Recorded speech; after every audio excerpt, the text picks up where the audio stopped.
ಕಾಲದಲ್ಲಿ ತಂದೆ ತಾಯಿ ಬಂಧು ಬಳಗ ಎಲ್ಲರನ್ನು ಕಳೆದುಕೊಂಡು ಅನಾಥನಾಗಿ ಕಂಡಲ್ಲಿ ಅಂಡಲೆಯುತ್ತ ಬೀದಿಯ ಬಾಲಕರೊಡನೆ ಆಟವನ್ನು ಆಡುತ್ತಿರುವಂತಹ ಸಂದರ್ಭ. ಸಿಕ್ಕಿದಂತಹ ಶಿಲೆಯೊಂದು ನನ್ನ ಬಾಳನ್ನು ಇಷ್ಟು ಎತ್ತರಕ್ಕೆ ಏರಿಸುತ್ತದೆ ಎನ್ನುವುದಾಗಿ ಯಾವ ಕಲ್ಪನೆಯನ್ನು ನಾನು ಕಂಡವನಲ್ಲ. ಸಿಕ್ಕಿದಂತಹ ಶಿಲೆಯನ್ನು ಬೇರೆಯಲ್ಲಿಡಲು ಮನಸ್ಸಾಗದೆ ಮಲಗುವಾಗಲೂ ಸಹ ನನ್ನ ಬಾಯಿಯಲ್ಲಿರಿಸಿಕೊಂಡೇ ಮಲಗಿದವ ನಾನು. ಅದರ ಪರಿಣಾಮವಾಗಿಯೇ ಹರಿನಾಮ ಸ್ಮರಣೆ ನನ್ನ ಬಾಯಿಯಲ್ಲಿ ನಲಿಯತೊಡಗಿತು. ಅದರ ಬಲುಮೆಯಿಂದಲೇ ಅಲ್ವೇ ನನ್ನನ್ನು ಕೊಲ್ಲಲೆಂದು ಬಂದ ಕಟುಕರ ಮನದಲ್ಲೂ ಸಹ ಕರುಣೆಯ ಕಾರಂಜಿ ಚಿಮ್ಮಿ ಕೊರಳನ್ನು ಕತ್ತರಿಸಬೇಕಾಗಿದ್ದ ಅವರು ಕಾಲ ಬೆರಳ ಮಾತ್ರವೊಂದನ್ನೇ ಕತ್ತರಿಸಿಕೊಂಡು ಹೊರಟು ಹೋದ್ರು. ಅರಣ್ಯದಲ್ಲಿ ರೋಧಿಸುತ್ತಾ ಇರುವಂತಹ ಸಂದರ್ಭ. ಬೇಡರೊಡೆಯ ಕುಳಿಂದರು ಅಲ್ಲಿಯವರೆಗಾಗಿ ಬಂದರು. ನನ್ನ ದೀನ ಸ್ಥಿತಿಯನ್ನು ಕಂಡು ಕನಿಕರಗೊಂಡರು. ಮಕ್ಕಳೆಲ್ಲ ಒದ್ದಿರುವ ನಮ್ಮ ಮನೆಗೆ ನೀನೇ ಸತ್ಪುತ್ರ, ಕತ್ತಲು ತುಂಬಿದ ಮನೆಗೆ ಮಣಿದೀಪ ಬಂದ ಹಾಗಾಯಿತು ಎನ್ನುವುದಾಗಿ ಹೇಳಿದರು. ನನ್ನ ಬಾಳಿಗೆ ಸರ್ವತೋಭದ್ರವಾದಂತಹ ನೆಲೆಯನ್ನು ಬೆಲೆಯನ್ನು ಕಲ್ಪಿಸಿಕೊಟ್ರು. ಗುರುಕುಲದಲ್ಲಿ ಸಕಲ ವಿದ್ಯಾಭ್ಯಾಸವನ್ನು ಪೂರೈಸಿ ದೇಶ ದಿಗ್ವಿಜಯವನ್ನು ಕೈಗೊಂಡು ತಂದೆ ಸಂತೋಷಪಡಿಸಿದೆ. ನಂತರ ತಂದೆ ನನ್ನ ಬಳಿ ಕರೆದು ಹೇಳಿದ್ರು, ಮಗನೇ, ನನ್ನ ಒಡಲಿಗೆ ವೃದ್ಧಾಪ್ಯ ಆವರಿಸ್ತಾ ಇದೆ, ಇನ್ನು ಈ ಪದವಿಯ ಅಧಿಕಾರ ನಿನ್ನದು ಎನ್ನುವುದಾಗಿ. ತಂದೆಯ ಮಾತನ್ನು ಶಿರಸ ಒಪ್ಪಿದೆ. ಅನಾಗರಿಕರು ಅಸಂಸ್ಕೃತರೂ ಆದಂತಹ ನಮ್ಮವರನ್ನೆಲ್ಲ ಸುಸಂಸ್ಕೃತ ಅನುಕರಣೆ ಹೊಂದುವಂತೆ ಮಾಡಿದೆ. ತಂದೆಯ ಮಾತನ್ನು ನಡೆಸಿಕೊಂಡು ಹೋಗಬೇಕಾದದ್ದು ನನ್ನ ಕರ್ತವ್ಯ. ಹಾಗಾಗಿ ನನ್ನ ಪಟ್ಟಬಂಧ ಮಹೋತ್ಸವದ ಕಪ್ಪವನ್ನು ಚಂದನಾವರ್ತಿಯ ಅರಸಿ ಹಾಗೂ ಮಹಾಮಂತ್ರಿಗಳಾದಂತಹ ದುಷ್ಟ ಬುದ್ಧಿಯವರಿಗೆ ದೂತನ ಮುಖೇನವಾಗಿ ಸಮರ್ಪಿಸಿದೆ. ಆಗ ದುಷ್ಟ ಬುದ್ಧಿಯವರು ನನ್ನನ್ನು ನೋಡಲೆಂದು ನಮ್ಮ ನಾಡಿನವರೆಗಾಗಿ ಬಂದಿದ್ದಾರೆ. ರಾಜಕೀಯ ವಿಚಾರದ ಬಗ್ಗೆ ನನ್ನಲ್ಲಿ ಕೇಳಿದ್ದಾರೆ. ಹೀಗೆ ನಡೆಯುತ್ತಿರುವಂತಹ ಸಂದರ್ಭ ಅವರು ಏಕಾಏಕಿ ಚಿಂತೆಗೊಳಗಾದರು. ಯಾಕೆ ಅಂತ ನಾನು ಪ್ರಶ್ನಿಸಿದಾಗ, ರಾಜಕೀಯದ ವಿಷಯವಾಗಿ ತುರ್ತಾಗಿ ಮರಳಿ ಚಂದನಾವತಿಗೆ ಹೋಗಬೇಕಾಗಿದೆಯಂತೆ. ಆಗ ನಾನು ಹೇಳಿದೆ, ನೀವು ಹೋಗಬೇಕಾದದ್ದಿಲ್ಲ, ನಾನು ಹೋಗುತ್ತೇನೆ ಎನ್ನುವುದಾಗಿ. ಆಗ ಅವರು ಸಂತೋಷದಿಂದ ಒಪ್ಪಿದರು. ರಾಜಕೀಯ ವಿಷಯವಾದ ಕಾರಣ ಗುಪ್ತವಾಗಿ ಲೇಖನವನ್ನು ಬರೆದು ನನ್ನ ಉತ್ತರೀಯದಲ್ಲಿ ಕಟ್ಟಿದ್ದಾರೆ. ಈ ಉತ್ತರೀಯವನ್ನು ಅವರ ಮಗನಾದ ಮದನನಿಗೆ ತಲುಪಿಸುವ ಸಲುವಾಗಿ ಚಂದನಾವತಿಯತ್ತ ಹೊರಡುತ್ತೇನೆ.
ನೋಡ್ತಾ ಇದ್ದೇನೆ. ಇದೇನು ಆಶ್ಚರ್ಯ! ಆಹಾ, ಏನಂತ ಕಾಣ್ತಾ ಇದ್ದೇನೆ ನಾನು. ನೋಡಿ ವಿಸ್ಮಿತನಾಗಿ ಉಪವನ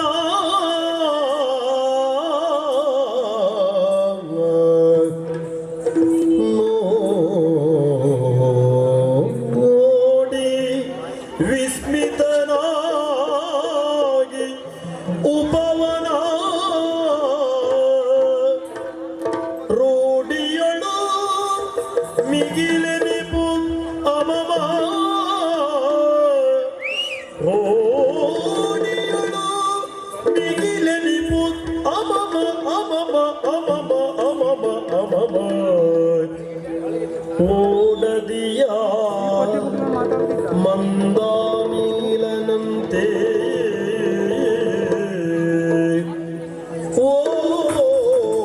ಓಡದಿಯ ಮಂದಾಮೀಲನಂತೆ ನೋಡುವರೆ ಸೊಬಗು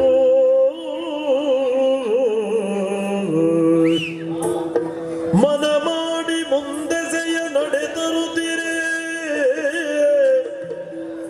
ತರುವಿನೊಳ್ ಆಡುತಿಯ ಕಲಕೀರವಾಣಿಯ ಕೇಳಿ ಸಂತಸದಿ ತರುವಿನೊಳ ಆಡುತಿಯ ಕಲಕೀರ ವಾಣಿಯ ಕೇಳಿ ಸಂತಸದಿ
ಸಗಾ ಹರುಷವ ಕಾಮ ತೆರದಲ್ಲಿ ನೇತ್ರ ಸಗಾ ಹರುಷವ ಕಾಮ ಹರುಷವ ಕಾಮ ಹರುಷವ ಕಾಮ ಹರುಷವ ಕಾಮ ತೆರದಲ್ಲಿ ನೇತ್ರ ಸಗಾ ಹರುಷವ ಕಾಮ ಹರುಷವ ಕಾಮ ಹರುಷವ ಕಾಮ ತೆರದಲ್ಲಿ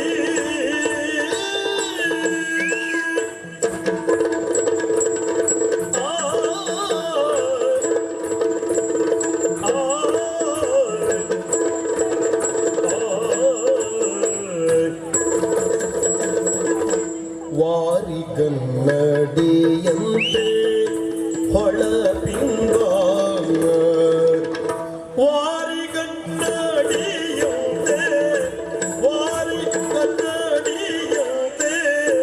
ಹೊಳಪಿಂಗ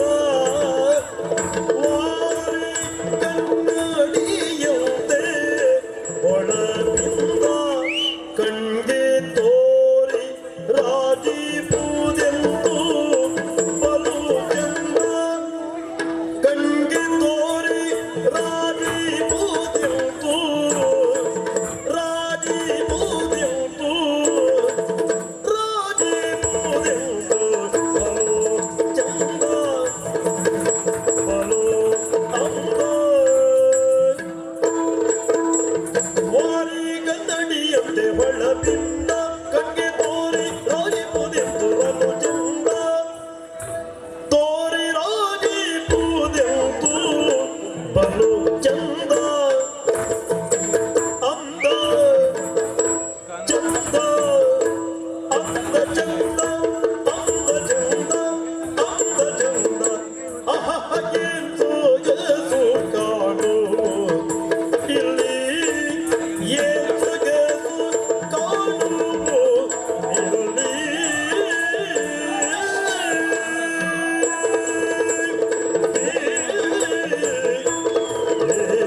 ಅರರೆ ಮಂಟಪದಂತೆ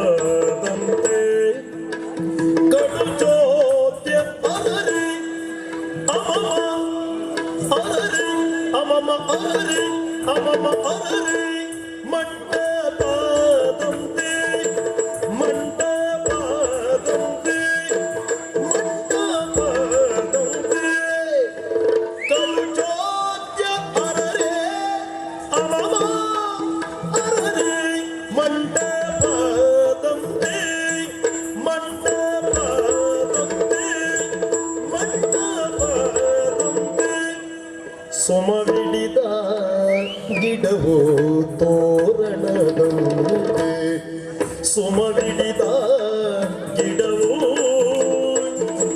ಸುಮವಿಡಿದ ಗಿಡವು ತೋರಣದಂತೆ ಮಂಟಪದಂತೆ ಸುಮವಿಡಿದ ಗಿಡವು ತೋರಣದಂತೆ ಮಂಟಪದಂತೆ ಆಹಾ ಓಹೋ ಆಹಾ ಏನ್ ಸೊಗಸು ಏನ್ ಸೊಬಗು ಏನ್ ಸೊಗಸು ಕಾಣುವುದು ಇಲ್ಲಿ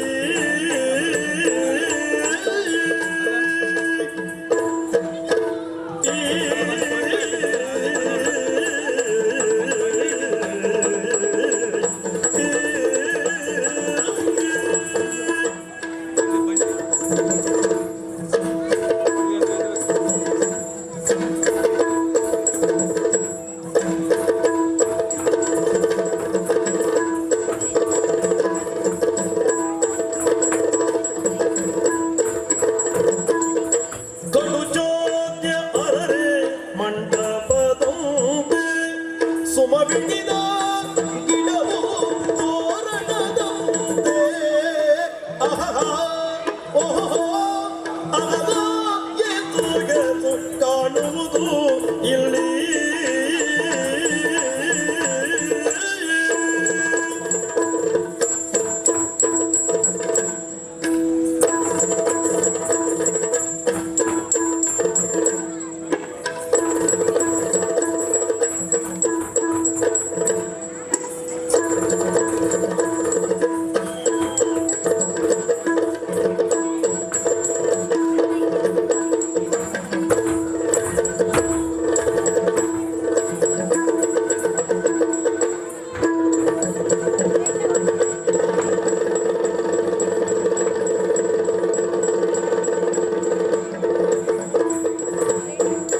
ಆಹಾ ಓಹೋ ಆಹಾ ಎಂದು ಗೆದ್ದು ಇಲ್ಲಿ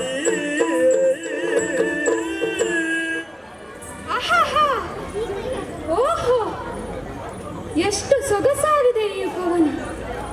ನೋಡುತ್ತಾ ನೋಡುತ್ತಾ ನನ್ನನ್ನೇ ನಾನು ಮರೆಯುತ್ತಾ ಇದ್ದೇನೆ.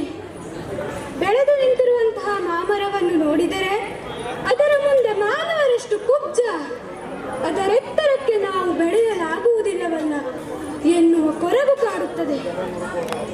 ಉಪವನವನ್ನು ನೋಡುತ್ತಾ ನೋಡುತ್ತಾ ಇರುವಂತೆ ಮಧ್ಯಾಹ್ನದ ಸಮಯ ಹತ್ತಿರ ಬಂತಲ್ಲ. ಆಗ ಆಯಾಸದ ಪರಿಮಾರ್ಜನೆಗಾಗಿ ಸಮೀಪದಲ್ಲೇ ಇರುವ ಮರದ ಬುಡಕ್ಕೆ ತಲೆಯಾಂತು ವಿಶ್ರಮಿಸುತ್ತೇನೆ.